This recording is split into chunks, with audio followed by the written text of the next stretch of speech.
often by those addressing him. This title is important because the Jews were waiting for the Messiah to appear coming from David's lineage. Thus by addressing or referring to Jesus in this manner, his contemporaries may have been implying that he was the Messiah.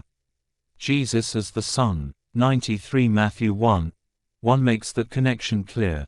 An account of the genealogy of Jesus the Messiah, the son of David, the son of Abraham. Matthew 1:1, New Revised Standard Version. Interestingly, as mentioned at the end of chapter 1, both the Gospel of Matthew and the Gospel of Luke list Jesus' lineage, but they differ. Matthew lists it from David through Solomon, while Luke traces it through Solomon's brother Nathan. This has been explained in differing manners. One is that since Mary's husband Joseph was descended from David, Jesus as his adopted son took on the lineage listed in Matthew. According to this understanding, Luke then lists Mary's lineage. Another possible explanation sometimes given is that if a man died without sons, Deuteronomy 25:5 allowed the widow to marry his brother, with their first son being considered the son of the deceased. This could have allowed the actual line ages to be different, but be considered the same. A third explanation sometimes encountered is that Jesus was born in Bethlehem, David's city. Son of God. Finally, we come to the title that probably all Christians associate with Jesus, the Son of God. What that title means exactly is open to discussion among denominations and individuals even today. In the past it was a hotly contested issue. In this review let us start with the understanding in the Old Testament.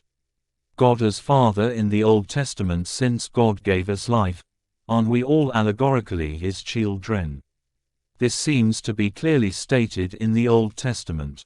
94. Development of the Christian doctrine. About 5 centuries before Jesus was born, the writer of the Old Testament book of Malachi spoke of God's fatherhood to mankind. Have we not all one Father? Has not one God created us? Why then are we faithless to one another, profaning the covenant of our ancestors?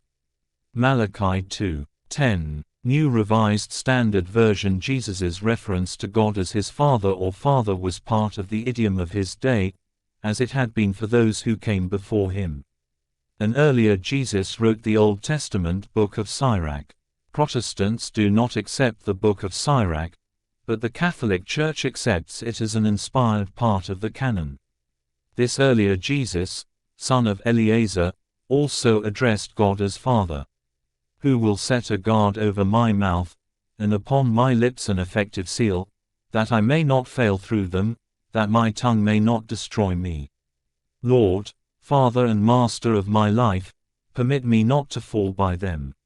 Sirach 22:27-23.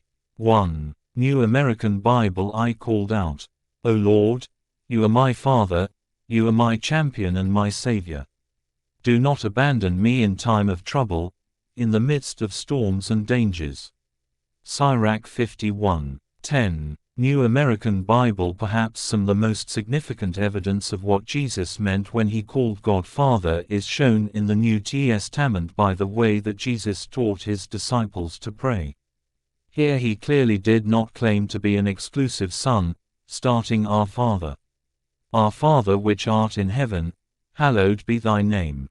Matthew 6:9. Luke 11:2. King James Version. Jesus as the Son. 95. Jesus not the only one called Son of God. The allegorical expression Son of God is